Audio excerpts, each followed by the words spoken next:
days off and on through the night, but I'm also tracking our next shot at accumulating snow. Breaking now, big wins in New Hampshire and new life for Kasich's campaign. What the candidates have to say about tonight's results. With the Ohio primary just around the corners, Hamilton County found fixes for its problems at the polls. A look at the new plan. A 6-month-old serving a 3-year sentence. Why this baby is behind bars.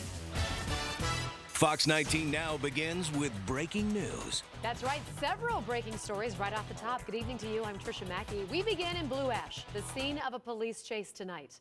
Fox 19 Now's Michael Baldwin is live with the latest. Michael?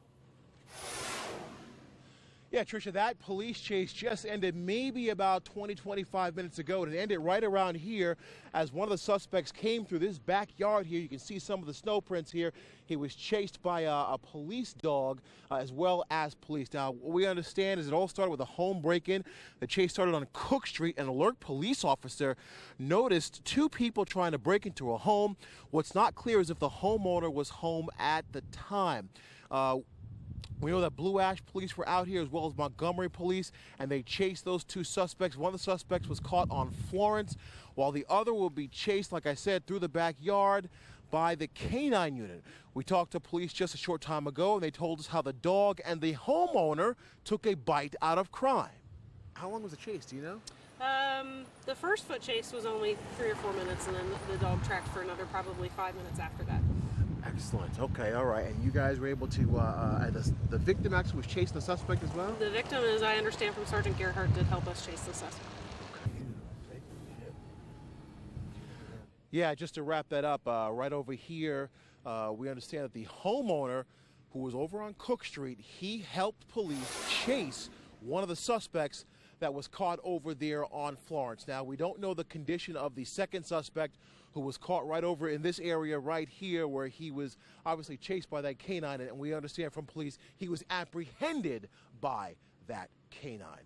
All right, we're live here in Blue Ash. I'm Michael Baldwin, Fox 19 Now. How about them apples? All right, well, that chase happened right outside of a meeting of residents looking for answers after a violent shootout over the weekend. Their plans to take action straight ahead, but first, breaking developments in the New Hampshire primary. A pretty strong finish for Ohio Governor John Kasich, with Republican Donald Trump and Democrat Bernie Sanders declaring they're both winners. But the story doesn't end there. Fox 19 Now's Ben Katko has the latest on the race for the White House. Ben?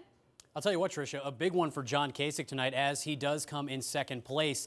Now, this is a big move for him as it is his best performance right now in any primaries. Let's get right to the numbers. You need to see these numbers right away. Donald Trump, of course, declared the winner with 34% of the vote there in New Hampshire. He's got almost 40,000 votes that came in. What's crazy is today there were huge lines for people to cast votes. They were predicting record crowds to come out, and there are Kasich's numbers right there. He's coming in at 16%, a very strong showing for our governor here in Ohio. He's beating out Ted Cruz, who, of course, won last week in Iowa, and for Jeb Bush, 11% there. He's also done well in this particular poll. Let's flip it over to the Democrats. Bernie Sanders is going to walk away from New Hampshire with a huge victory. He finishes right now up 20% on Hillary Clinton. She conceded a little while ago. Sanders, the thing with him and Donald Trump, they both actually finished second last week in Iowa, so this is huge for both of their campaigns. Now, we do anticipate hearing from Governor John Kasich at some point here very soon. My understanding is Jeb Bush just finished at the podium. Hillary Clinton finished just before that. And, of course, Bernie Sanders has already been to the podium to talk with his revelers and the next step in their process, which, of course, they're going to head to South Carolina and Nevada. So as we're going to continue to follow these numbers, let's look in on John Kasich right now. Take a listen. He is not speaking yet. We're waiting. Those are his supporters, of course, there in New Hampshire in a very, very packed room waiting for the Ohio governor, who again had a huge showing in New Hampshire today. Very, very big for his campaign. Of course, for these guys, it is now off to South Carolina and Nevada. We'll continue to follow this tonight. Right now in studio, I'm Ben Katko, Fox 19 Now. All right, so I'm here with the chief, Steve Horstmeyer. What's the weather look like? It's going to be cold tonight, and tomorrow morning very different than it was this morning. Okay, let's take a look at the map behind me that shows you where the counties are that are in the winter weather advisory. That's in effect till 10 a.m. But again, even though winter weather advisory is in effect, it's much different for tomorrow morning than it is now. Take a look at the bigger area of snow shower activity weakening, moving off to the east, coming in from the west, just a few hit and miss light snow showers. So even though we can't rule out a new icy spot developing, new developments that will be problem causing will be fairly rare. Here's what it looks like from midnight into 7 a.m. You can see just scattered light snow showers. Yesterday, last night, and this morning, a large area of snow. This is just a few spotty light snow showers. Temperatures in the teens, but look at the wind chills as you head out the door. Some spots will be very close. Actually, everybody's going to be very close to wind chills around 0. So you need to bundle up. And remember, cold air means any of those snow showers can cause a new icy spot, but that would be isolated. Thank you, Steve. Keep on top of the weather. Just download the Fox19 Now weather app by texting SNOW to 41919. People in the Hazelwood community over in Blue Ash, they are still talking about Sunday's shootout, and it has them on edge. And tonight, a community meeting with police as many have concerns about safety. Fox 19 Now's Frankie Jupiter was at that meeting. Now, Frankie, people obviously very concerned. Did they get any, are they calmer at all? Did they get any relief here? I think there was a little bit of relief tonight, but they are still very concerned. Obviously, their peace and quiet in this neighborhood was shattered last Sunday during that shootout. A lot of folks just wanting to get back to normalcy, trying to come up with a plan tonight to feel safe again. Gary and Janet Nolan have lived here in their home in Hazelwood for 15 years. They're just a few steps away from where Sunday's shootout happened and down the street from where community members are meeting with concerns. Very concerned. Everybody is. Yeah. I mean, it's, to have bullets flying in this neighborhood like this, it's something we never expected. Sunday is a time the Nolans could have been out for a bike ride or a walk. Even though there's extra police presence since the shooting, there's another presence obviously missing. Normally the kids are out and they're playing in the snow or they're riding their bikes, stuff like that. Everybody's kind of staying indoors. There was standing room only inside of the Hazelwood Community Center as citizens press for answers on the investigation. It's just frustrating for us. We know it's frustrating for you, but we want you to trust us and know that we are taking everything into account. We're doing everything we can. Blue Ash police assured residents that they're working hard on this case, but also urged them to call if they see anything out of the ordinary. It won't happen again. I'll bet it won't. And if you're a crook out there paying attention, remember Blue Ash is on the watch here, and so are the neighbors. Now, I do want to mention that the irony of all of this, there was a little bit of commotion and police lights outside while we were inside of this meeting as folks were meeting about those safety concerns. A young man walked out to see exactly what was going on. He was told to come in, and we were told to just kind of stay in there for a while. As Michael told you guys earlier, there was a robbery in this area. But if you remember, we also spoke last Sunday with that little boy who was just feet away from that bullet that went to his house. His name is Aiden Isaacs. He stood up today and he asked police, how long will this patrol last? For right now, they say, they continue to always patrol, but the extra patrol will last through this weekend. We're live in Blue Ash. Frankie Jupiter, Fox 19 Now. Frankie, thank you. Let's listen in to Ohio Governor John Kasich, who was just taking the podium. Do you really think we can break through New Hampshire? And my answer was simple. John, if people in America know about your record, you've cut taxes, you've balanced budgets, you've rolled back regulations, you've transformed Ohio, you have created opportunity using conservative principles for people all across your state and made sure that opportunity benefits everyone. If people hear that story and you campaign town to town in New Hampshire, you will be the story coming out of New Hampshire. That is what is going on now in New Hampshire as we await Ohio Governor John Kasich, who came in second in the polls in New Hampshire to Donald Trump. As soon as he takes the stand, the podium right there, and has a little bit to say, we'll bring it to you. Also new tonight, a teenager charged in a fatal Westchester crash has pled guilty. 18-year-old Tristan Lacey is accused of driving under the influence when he lost control and crashed his car near the Beckett Ridge Golf Club. This was the scene in December. That crash killed his passenger, 18-year-old Mark Valentine. The arrest report shows that Lacey blew twice the legal limit at the time. He pleaded guilty to aggravated vehicular homicide. He will face 2 to 8 years behind bars and a lifetime suspension of his license. Again, he's only 18. He will be sentenced March 9th. Reaction still coming in tonight as the Reds remember former clubhouse manager Bernie Stowe. Tom Browning telling Fox 19 Now Bernie Stowe is a Reds icon. Joe Morgan saying he's a big reason the Big Red Machine won 2 championships. Now, Bernie passed away today at 80 years old. He retired in 2014 after 67 years on the job with the Reds. Johnny Bench tonight posting that picture saying Bernie is now in better hands. This tonight from Reds owner Bob Castellini. There is no one in the Reds family more loved, admired, and respected than Bernie Stowe. For almost 70 years, he deeply touched the lives of our players, our coaching staffs, and our front office. Again, Bob Castellini. Now, 2 of Bernie's sons currently run the clubhouses at Great American Ballpark, and I can tell you there is still a picture of Bernie right next to Jay Bruce's locker.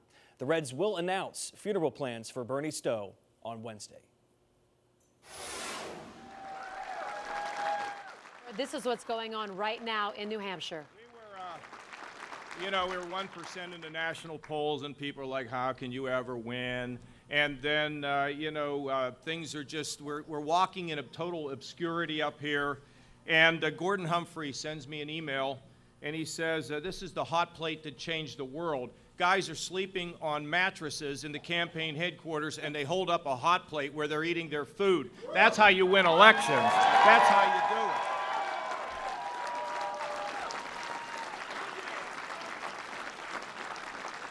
And of course, our great friend Tom Rath, the former Attorney General. He's been one of the best guys I could have. Where is Tom Rath?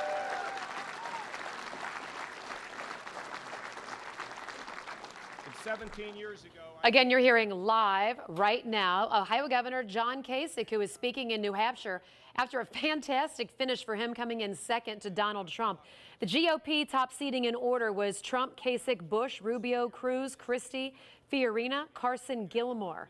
Again, John Kasich, nice showing, coming in the 2 spot right there in New Hampshire. New cases of Zika in Ohio and Indiana. How the virus is getting attention from the White House coming up tonight. Plus, babies behind bars. So Ohio's prison system is working to keep moms behind bars with their children.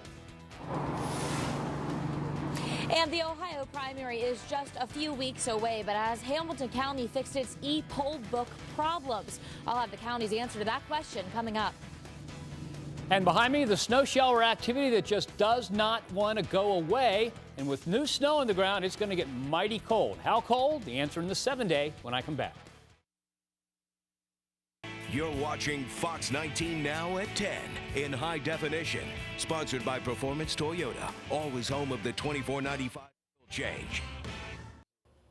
Developing now, state health officials have confirmed that there are now 2 confirmed cases of the Zika virus in Ohio, both in the Cleveland area. State officials in Indiana also confirming that they have a case of the virus as well. The news has several health agencies on a high alert in the tri-state, as the virus often targets pregnant women. And now, the White House expressing concern. The mosquito that spreads Zika virus is an aggressive daytime biter. It lives outside and inside the home, and it can be pretty hard to control it. The president is asking Congress for $1.8 billion to help fight Zika. CDC officials warn a vaccine may not be widely available for a few years. You decide 2016. It's finally here. Voters in New Hampshire have cast their ballots. In the first primary of the 2016 election season, it has been a mad dash leading up to these first primary votes, and the eyes of the nation are watching the Granite State. CNN correspondent Ryan Nobles is live in Manchester with the latest results. What do you think? Well, Tricia, for you guys in Ohio, it was a good night for John Kasich, the governor there, who, a couple of weeks ago, his campaign was on life support. He looked like he was in big trouble. But let's show you a live picture right now of the speech that's amounting to a victory speech for Kasich. He's overcome some insurmountable odds and will finish in second place here tonight in New Hampshire, which puts him right in the conversation amongst the establishment wing of the Republican Party and the alternative to Donald Trump. Well, Kasich had a good night. There's no doubt that tonight was Donald Trump's night. He is the big winner here in New Hampshire. He's led in this state for some time and was able to do here what he was unable to do in Iowa, and that was get his voters to the polls. This changes the conversation completely from what we saw in Iowa a couple of weeks ago, where it looked as though Marco Rubio perhaps might be the person to coalesce establishment support. Tonight, we're right back into a situation where it's Donald Trump's nomination to lose, and it's someone like John Kasich, who everyone is talking about as perhaps the person that can challenge Trump down the road. We're on to South Carolina, though, Tricia. Pretty amazing night here in New Hampshire so far. Yeah, I'll tell you what, we are happy here for John Kasich, at least his supporters are. So the next contest, they're just 11 days away in Nevada for the Democrats, South Carolina for the GOP. How does this impact the rest of the race? Well, you know, to a certain extent, it kind of gets us back to where we were before Iowa, and that's with Donald Trump, the clear frontrunner for the Republicans, and the rest of the pack trying to figure out who is going to be the candidate that's going to emerge as an alternative. And things change a great deal in South Carolina. We're back now to a more conservative electorate like we saw in Iowa. And you've got someone like Jeb Bush, who believes that he could come on strong in South Carolina after a reasonably good showing here in New Hampshire. As for the Democrats, the race has changed quite a bit. Bernie Sanders met the expectations, the very lofty expectations he had here, with a more than 20-point margin of victory.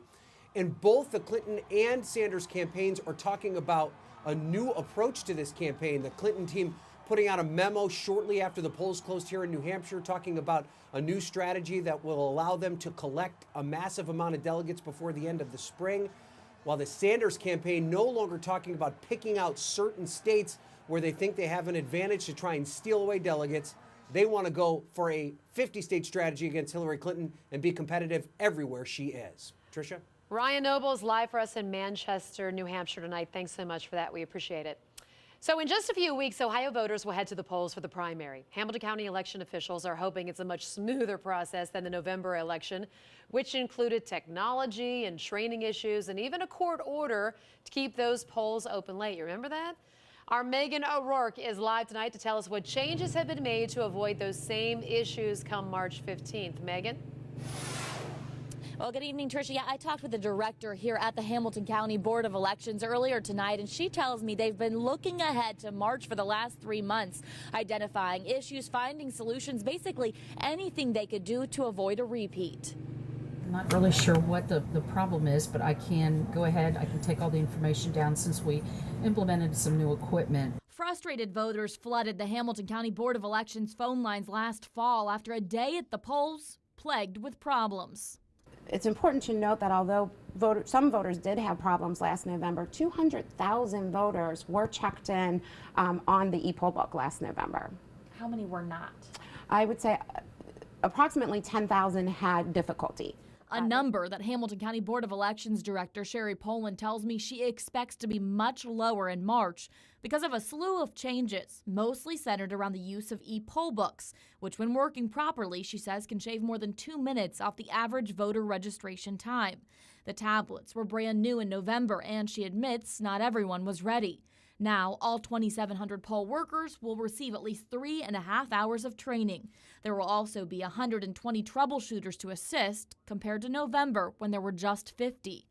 So the goal is that there'll be one troubleshooter for every 3 locations. So this troubleshooter receives more extensive training than the poll worker, and they'll be easily accessible to the poll workers if any problems arise. The technology itself also presented some problems in November. Poland says firmware and connectivity concerns have been addressed and won't play a role this time around. Instead, she's confident the only issues we'll be talking about come March 15th will be the ones on the ballot. But in order to vote, you do need to be registered, and time is running out to do so. In fact, the deadline to register is 1 week from today, next Tuesday. Reporting live downtown tonight, Megan O'Rourke, Fox 19 Now.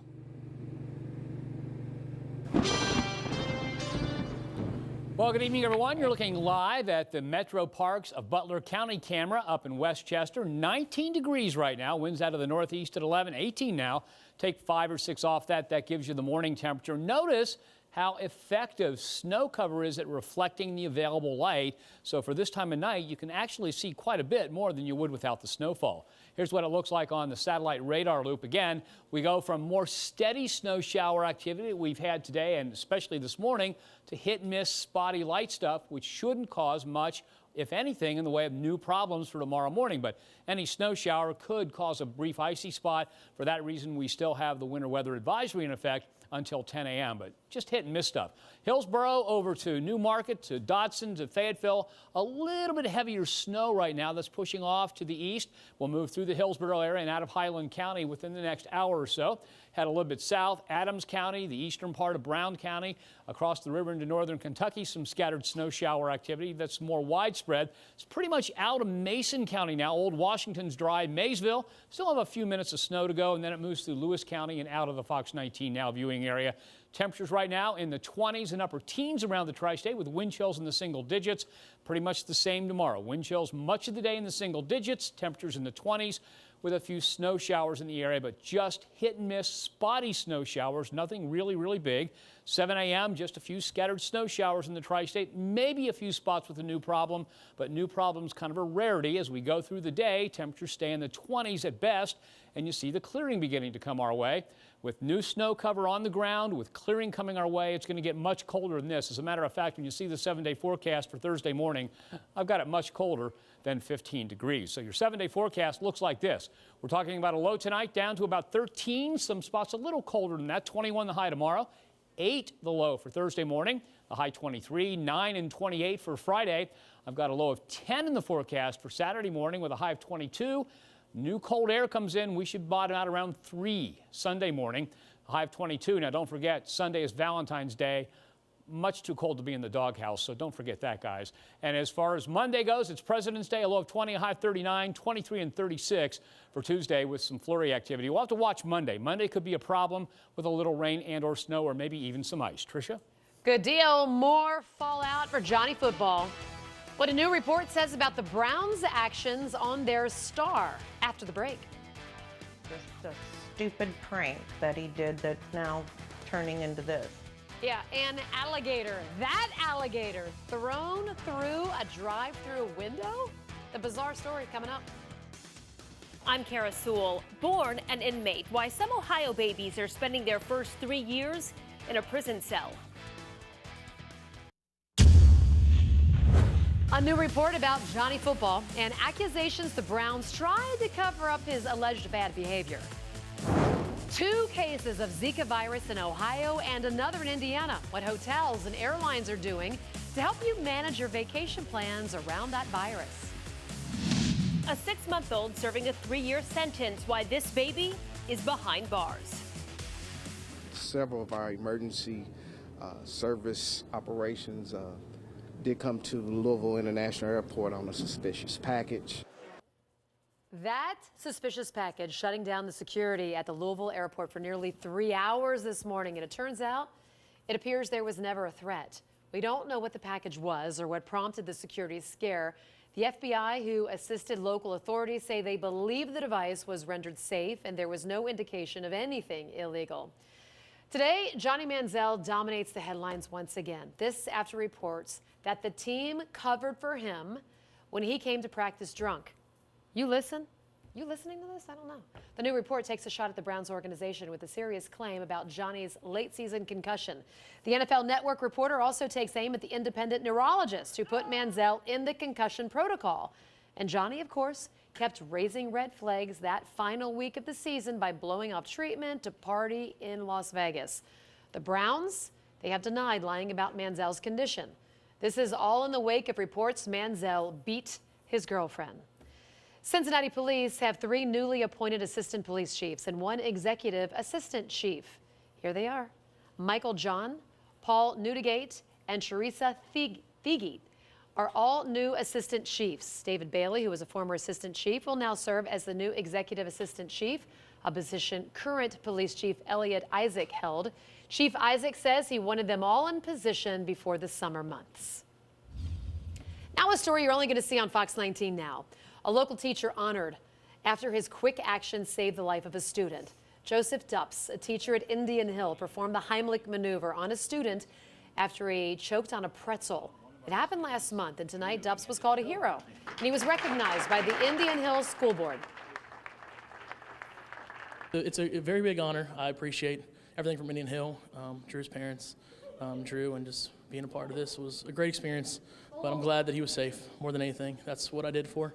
I mean, the recognition was fantastic, but other than that, I mean, without it, I've been more happy. Duff says he wouldn't trade his job as a teacher for anything in the world. A pretty bizarre story out of Florida tonight. A man is facing charges after throwing an alligator into a fast food restaurant. Josh James is facing assault with a deadly weapon charge after he tossed this 3.5-foot alligator through the drive-thru window at this Wendy's restaurant in Jupiter, Florida. James' parents say their son was playing a prank on an employee at the restaurant, but the Florida Fish and Wildlife was far from amused. They said, will he cooperate? I said, absolutely. He's not a bad kid. He's a stupid kid. He did a stupid prank. He had no problem with turning himself in. James is also facing charges of unlawful possession and transportation of an alligator. And if you're wondering what happened to the animal, he was released into a nearby canal. All right, so the cold's sticking around. How much ice are we going to get by morning? Not too much. As a matter of fact, things are looking better. Good. Let's go ahead and take a look. First of all, at Doppler radar, you'll see that the snow shower activity is becoming very widely scattered. It's going to stay that way into tomorrow morning. There you see 7 a.m. Temperatures in the teens, and the important number tomorrow morning, well, wind chills cozying up to 0. We don't like to hear that. And, of course, we've already talked about the cold weather in the 7-day forecast. When we go beyond the 7-day, it's all about the jet stream coming across the Pacific. It's going to shove a lot of warm air up the west coast. That means cold air diving southward in our neck of the woods. But following that, some storminess coming our way as a strong jet crosses the country, brings warm, moist air into the eastern U.S. I'll show you what that means in beyond the 7-day when I come back. Thank you, Steve. Keep on top of the weather. Just download the Fox 19 Weather Now app by simply texting the word snow to 41919. We are still following breaking news from New Hampshire. Fox 19 Now's Ben Katko has the latest on the race for the White House. Tricia, our own Governor John Kasich was just up at the podium taking a big victory for his campaign tonight, coming in second behind Donald Trump, who had a huge victory. Let's get right to the new numbers here. We want to show you what's coming in right now out of New Hampshire. Right now, Donald Trump still sitting at 34%. He has about 58,000 votes. John Kasich sitting there pretty happy with 16%. Again, this is big for his campaign. It is his biggest, we'll call it, victory thus far. Let's flip it over to the Democrats. Bernie Sanders, he's going to walk away from New Hampshire with a huge victory over Hillary Clinton. For Sanders and Trump, though they have little in common, you can say they've got a lot in common tonight. They both, of course, won, but they both finished second last week in Iowa. Right now, Ted Cruz, who won in Iowa, didn't do so well tonight in New Hampshire. He's talking. Take a listen. We must.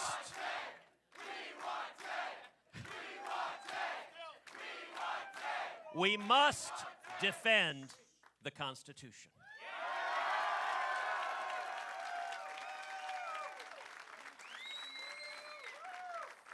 Defend life, marriage, and religious liberty.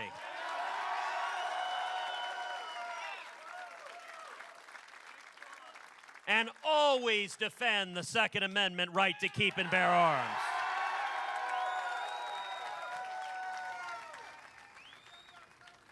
Ted Cruz and his supporters there pretty wound up tonight for a guy who didn't finish very close to the top, but did have a big victory last week. We'll have to see how this continues to play out tonight. As the results do continue to come in, there are some other spots that candidates are vying for, but they do have a lot on their plate still, as they're going to turn attention to South Carolina and Nevada next. We'll keep an eye on all of it. I'm Ben Katko, Fox 19 Now. Ben, thanks. Those first months and years are priceless for mom and baby bonding. For most of the country's pregnant inmates, once the baby's born, it's taken away. But Ohio's trying something unique, allowing babies behind bars. Fox 19 Now anchor Kara Sewell has these infant inmates. There are a handful of prison nursery programs across the country. Ohio started in 2001. It stresses hands-on parenting. The babies live right in their mother's cells. My, come on. She could be temperamental. I see that, but she's very outgoing. Like most new moms, Twyla Walker is getting to know her baby. Little Maya is just starting to crawl, but not on the family's living room floor. She lives in the prison nursery at the Ohio Reformatory for Women in Marysville. 7-month-old Maya is incarcerated with her mother. When I first got here, yes, I was actually 4 months pregnant. I'm kind of nervous because I didn't know what to expect. Twyla says she worried once her daughter was born, Maya would be given to family, while Twyla served a 3-year sentence for passing bad checks. It's easy to get in trouble, like, even here, so having my daughter here with me has, helped me to really work on myself. She qualified for the ABCs, or Achieving Baby Care Success Program. Non-violent inmates like Twyla, who are pregnant when they enter prison, are eligible. Behind this glass, the nursery is housed in a special wing, away from the general population. The babies sleep in cribs in their mother's cells. Moms shop for supplies once a week. There's also a closet full of donated baby clothes. Children can stay in the program up to 36 months, and the mother and child are always released together. Right now, there are 8 babies growing up here. He's an attention seeker. He loves attention all the time. 6-month Matthew is the handsome bruiser with the mohawk. His mom, Martina, was 7 months pregnant when she got here. Matthew will be ready for preschool when they get out. Milestones like first words, first steps will all happen here, in a kid-colored space that looks more like a daycare than a jail. Martina says being with Matthew is the best incentive she could have. I want to go home with more than I came in here with, so experience-wise, knowledge, everything. Many of them have children on the outside, and they'll tell you that they weren't good parents. Warden Ronette Burke says the women are kept to a schedule and are responsible for caring for their children. Screened inmates do serve as nannies so the moms can attend school, perform jobs, and receive training. Burke says she knows there are those who think babies don't belong in prison, but she says there are safeguards in place. We really promote parenting, and so the moms in the nursery don't have some of the liberties that the other women on the compound do. Come on. Twyla knows she did wrong on the outside. She's just hoping here, with Maya, she can finally get it right. Everything that I do in here is to prepare me for outside, back into the real world. And that's what my main focus is, to stay focused, The program is funded with federal grant money. Is it successful? State and federal prison research shows moms who participate in nursery programs like this are much less likely to reoffend. Kara Sewell, Fox 19 Now. The Ohio prison nursery program is always in need of used baby clothes, other stuff. Right now on Fox19Now.com, we have a link if you would like to donate.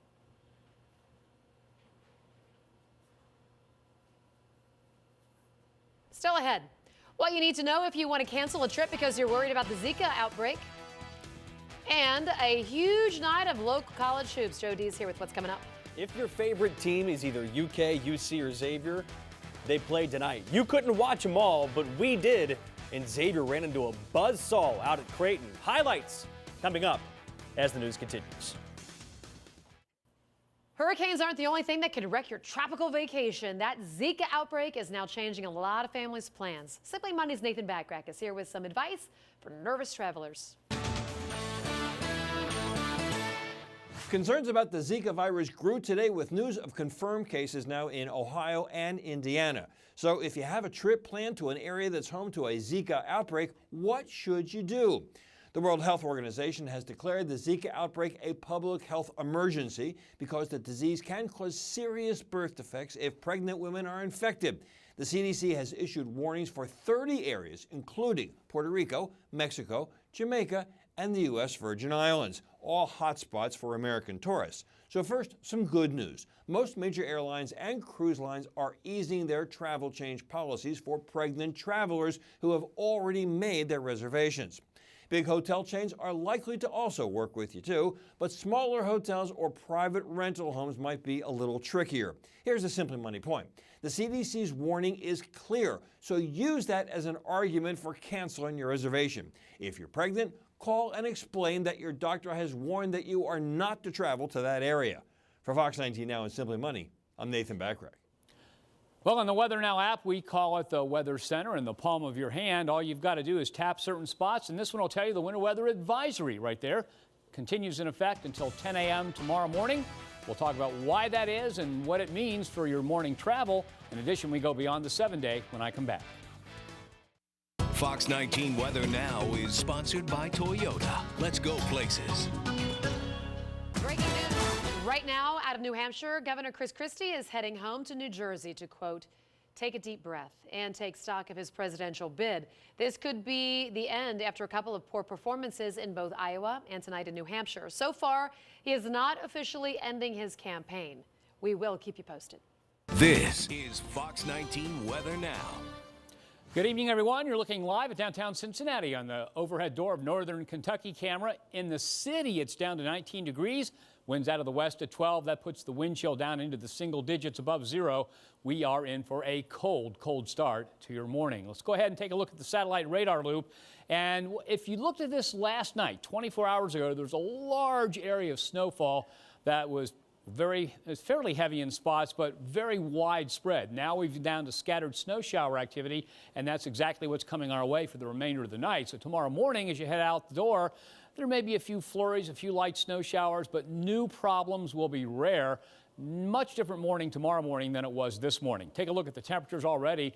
Down to 19 at the Highland County Garage. Lebanon, along with Connersville, at 17, 18 in Florence, 19 in Falmouth. Temperatures will drop off into the low teens with wind chills very close to zero as you head out the door tomorrow morning. Notice kind of breezy to windy throughout the day tomorrow. That keeps the wind chill most of the time in the single digits and the high temperature only about 21 degrees. A few flurries, but the flurries become rarer and rarer as we go through the day. So we start off at 3 a.m. and you can see as we head towards the morning commute, there might be a few spots that pick up an isolated new icy spot. Most of us will see nothing new as far as troubles go. Temperatures tomorrow peak in the low 20s. This model's a little warm, and we begin to see the clearing coming our way. And as we head into Thursday morning, I've shaved the temperature off quite a bit from the model projections, mainly because of the new snow cover and clearing. I think we'll see single digits as we head into Thursday morning. So first of all, we want to take a look at this. Normal high is in the yellow line right here. So most of the 7-day forecast is colder than normal. We do get close to normal for the end of it.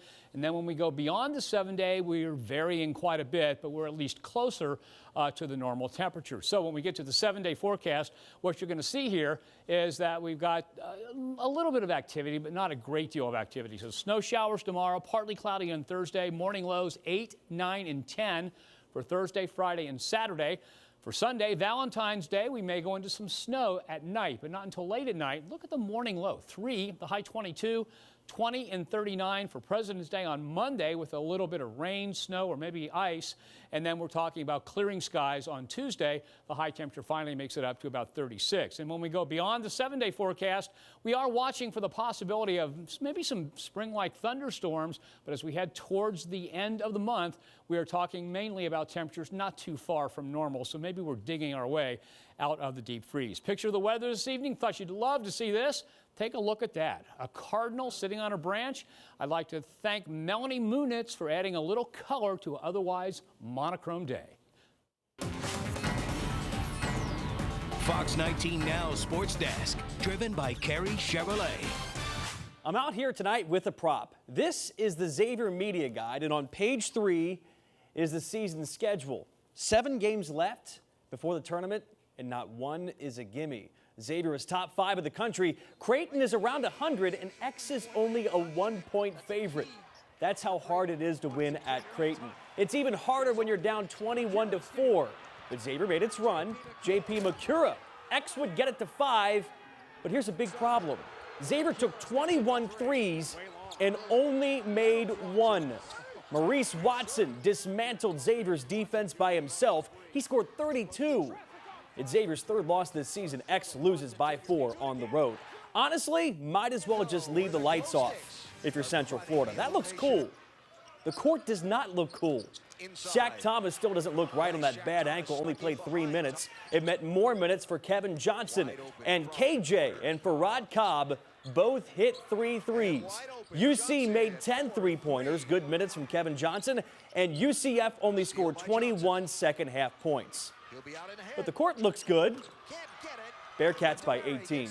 Next stop is Rupp Arena, where the Harlem Globetrotters stole Kentucky's uniforms tonight. That is proof unplanned can be very pretty. UK and Georgia, and that midnight train back home tonight will be a long ride. While you watch Derek Willis show you his dunk face, I'll show you the score. Second half, UK up by more than 30. Not to put the truck before the cart, but spring is almost here. Pictures to prove it. when we come back.